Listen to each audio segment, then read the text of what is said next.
A ver, tenemos incrustada en el cerebro esta imagen súper clásica, ¿no? El típico héroe solitario, cubierto de polvo, de pie frente al horizonte. Bueno, a punto de salvar el mundo él solo, claro. Exacto, o sea, nos fascina la mitología del lobo solitario. Pero, claro, si analizamos la historia con un mínimo de rigor, los datos de los textos que manejamos hoy son implacables. Es una fantasía absoluta. Totalmente. Es que ni siquiera Albert Einstein, que es como el epítome del genio aislado, trabajaba solo. Ya, es que él mismo reconocía que dependía profundamente de matemáticos como Marcel Grossman, por ejemplo, para estructurar sus ideas. O sea, su obra se apoyaba en una red inmensa de colegas. Y fíjate en Charles Lindbergh. No cruzó el Océano Atlántico por pura voluntad y arte de magia. ¿Qué va? Su vuelo fue básicamente una especie de startup de los años 20. Estaba impulsada por 9 inversores comerciales y, bueno, toda la maquinaria técnica de la compañía aeronáutica Ryan. Claro. Y por eso el objetivo de este análisis a fondo es precisamente destripar esto. Queremos entender la anatomía de los equipos que triunfan, extraer esas pepitas de oro de nuestras fuentes, para que quien nos escuche hoy comprenda la mecánica real detrás de los logros monumentales. Y, a ver, el punto de partida para entender esa mecánica es asumir una premisa que es brutal, o sea, la llamada ley de lo trascendental, Ajá. que básicamente dice que un individuo, por muy brillante que sea, es demasiado pequeño para hacer cosas verdaderamente grandes. Es que tiene todo el sentido. Pero entonces, ¿qué es lo que suele mantener a las personas aisladas? Porque muchas veces no es la falta de recursos, ¿verdad? Pues mira, suelen ser barreras psicológicas.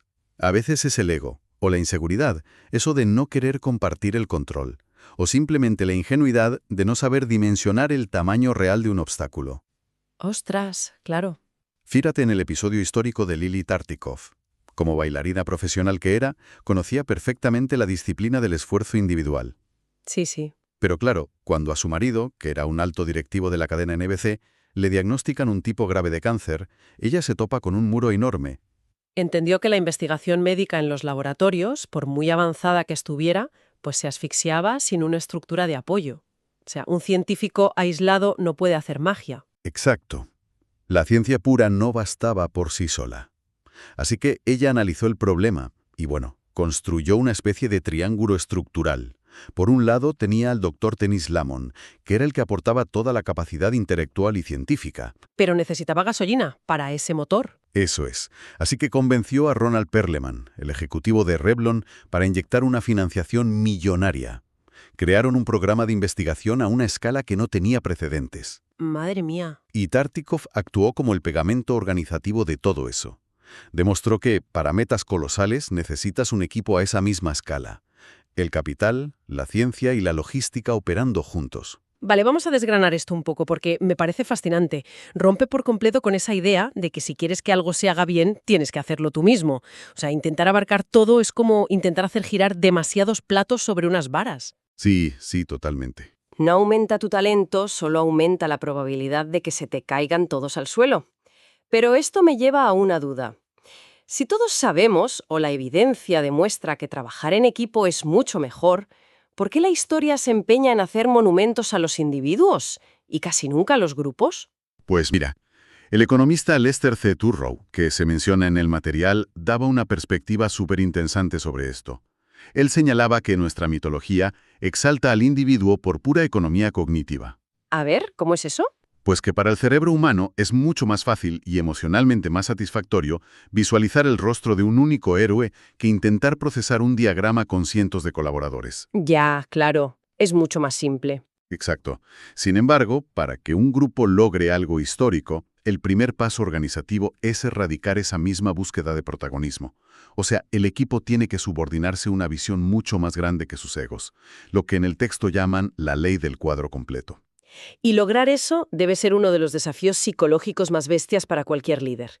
Porque claro, ¿cómo convences a la gente de que deje de mirarse el ombligo? Sin duda. Y fíjate en cómo lo gestionó Winston Churchill durante la Segunda Guerra Mundial. Gran Bretaña estaba contra las cuerdas, soportando bombardeos constantes. Sí, una situación límite. Y en medio de ese caos, los mineros del carbón estaban desesperados. Querían abandonar las minas y alistarse en el ejército. Claro, querían estar en el frente, querían la gloria visible del combate, las medallas, ese reconocimiento social que, bueno, no consigues estando a cientos de metros bajo tierra lleno de hollín. Exactamente. Es que sentían que su trabajo no importaba nada. Pero Churchill no se limitó a darles una orden militar para que se quedaran. Rediseñó por completo la narrativa. Se plantó ante miles de mineros y les hizo visualizar el futuro desfile de la victoria. ¡Ostras! Les describió a los marinos, a los pilotos, a los de los tanques. Y luego les dijo que, justo detrás de ellos, marcharían los hombres cubiertos de polvo de carbón. ¡Qué barbaridad de discurso!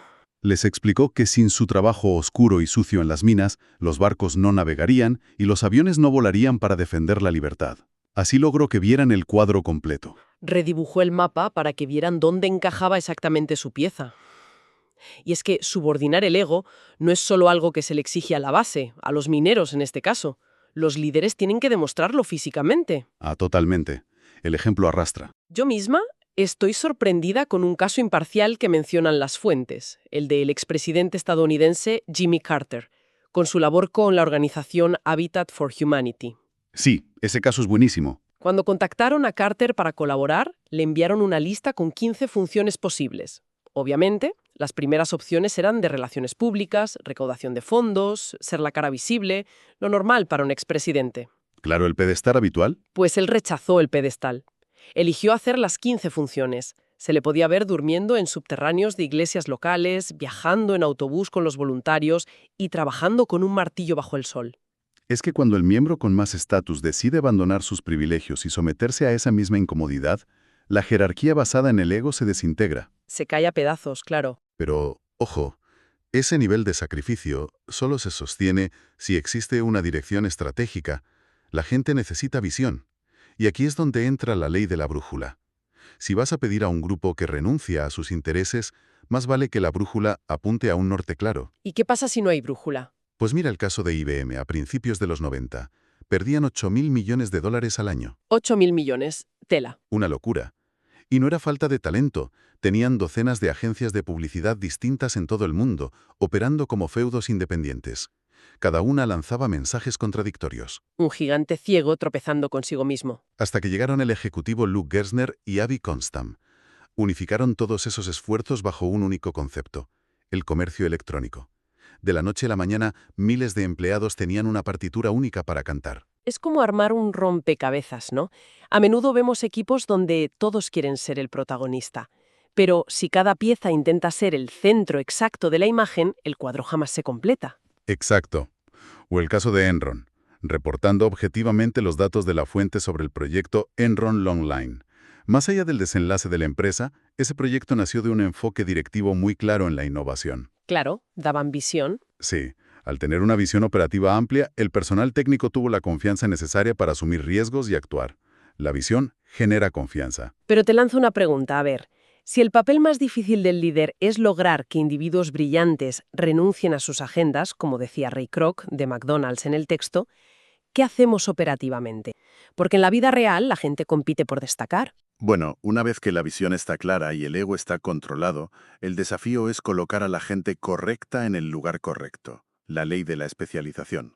Aquí es donde se pone realmente interesante la cosa. Es que cada persona tiene una zona de máxima eficacia. No puedes poner a todo el mundo a hacer de todo. Totalmente. Eso me recuerda a la historia de Charlie Plum, que viene en el material. Plum era un piloto de combate que fue derribado en Vietnam.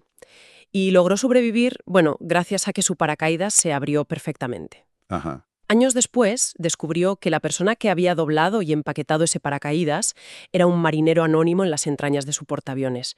Plum estaba vivo única y exclusivamente porque esa persona hizo un trabajo rutinario en su puesto específico con una perfección absoluta. Ese es el poder de la especialización. Y funciona a cualquier nivel, ojo.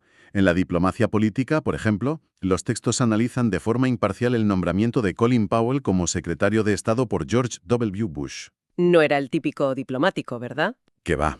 Tenía una trayectoria atípica, muy militar y política. Pero esa mezcla específica era la que lo preparó exactamente para esa posición diplomática en aquel momento concreto.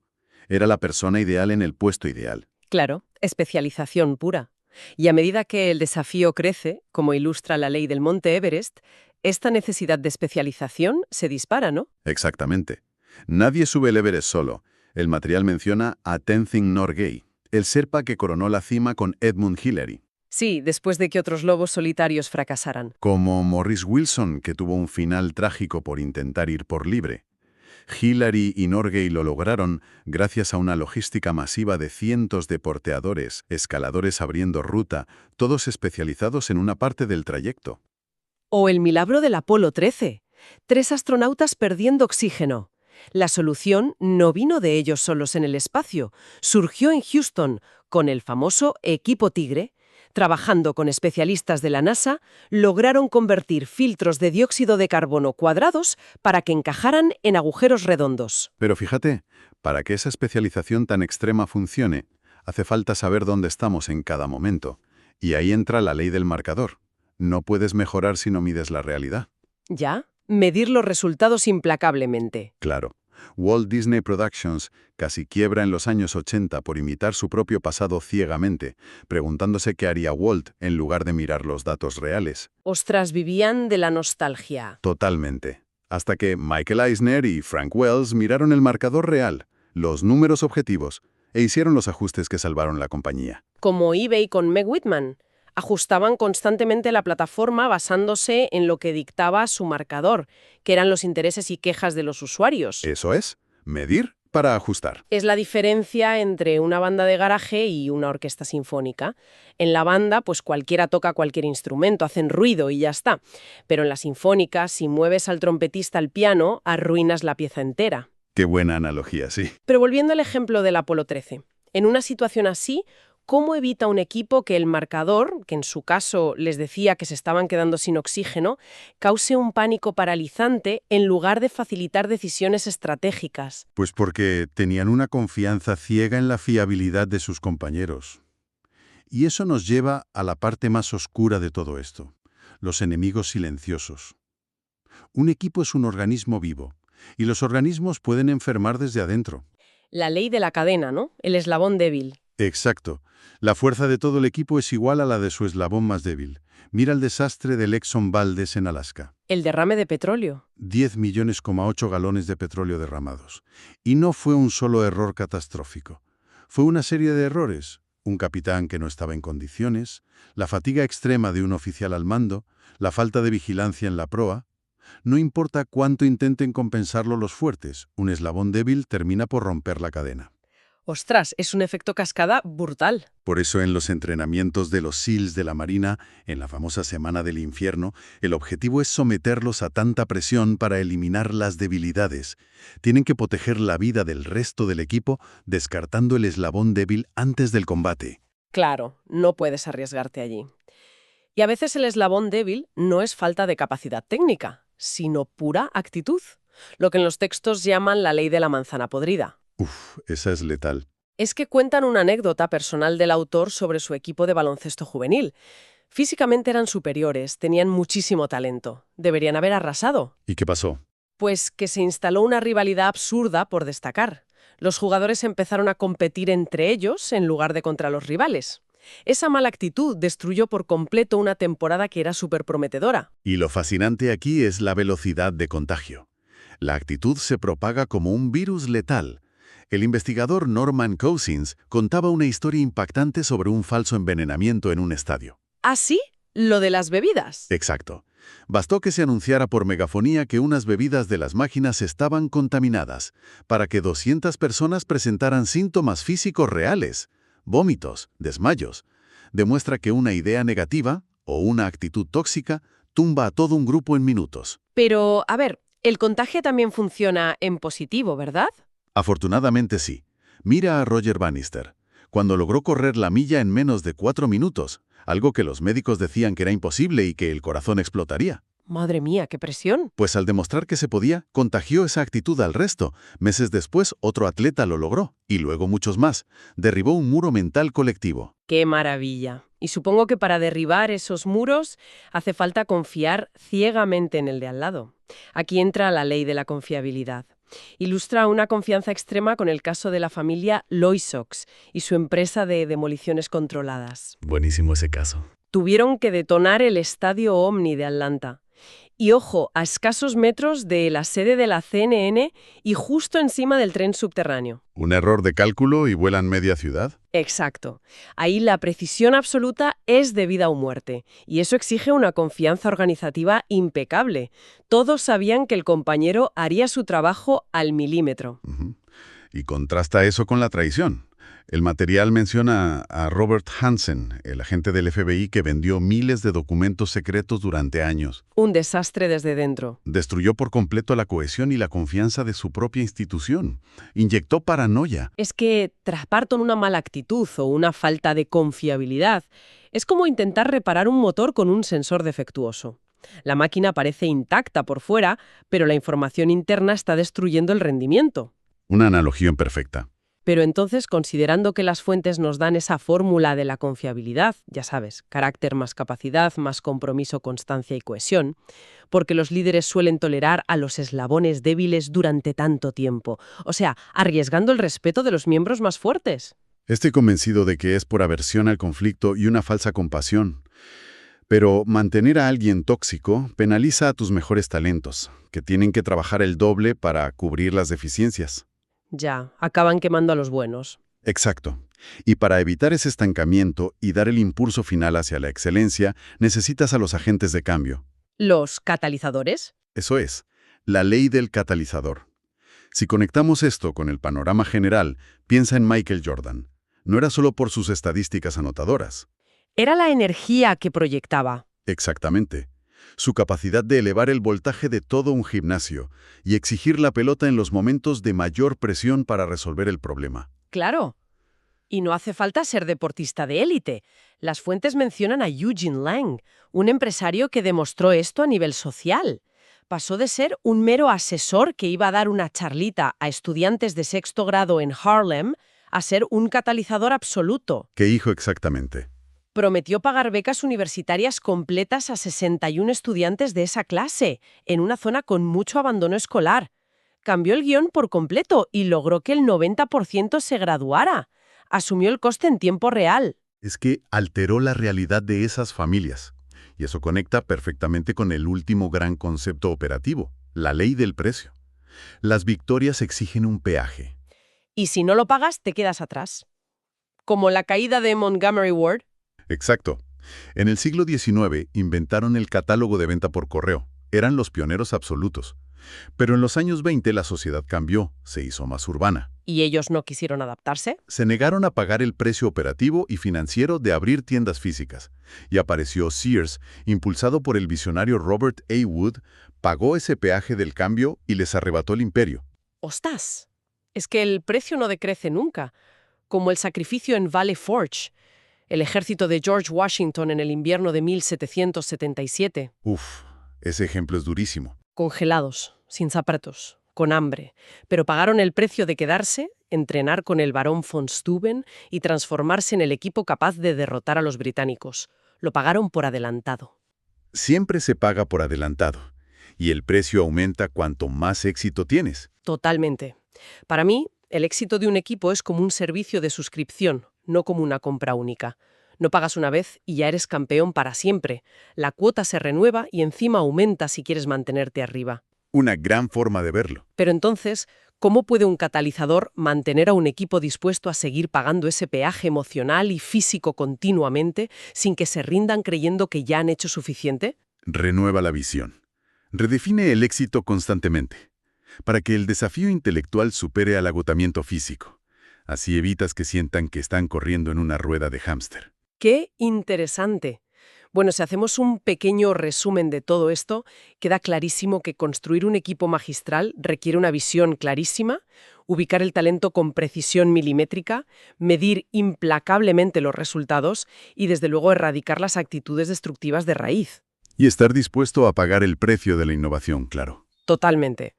Todo esto eleva muchísimo el conocimiento para quienes buscan entender verdaderamente la anatomía de los equipos triunfadores. Sí, Aunque me gustaría añadir un último detalle de las fuentes, para invitar un poco a la reflexión de la audiencia. A ver, cuéntanos. El material deja entrever un concepto fascinante justo al final, la ley de la banca de apoyo.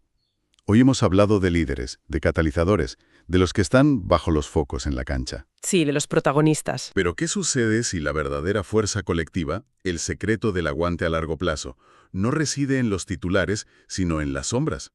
O sea, en aquellos que esperan su turno en el banquillo. Ostras, qué buena perspectiva. Podría ser que el jugador más valioso de una organización histórica sea alguien de recursos humanos del que nadie habla nunca. Es para pensarlo. Pues sí, fíjate. Esto obliga a pensar en nuestros propios entornos bajo esta nueva óptica mucho más amplia. Hay que considerar a quién estamos ignorando y qué precio estamos dispuestos a pagar por el éxito colectivo. Con esta reflexión damos por concluido este análisis a fondo. Muchísimas gracias por acompañarnos.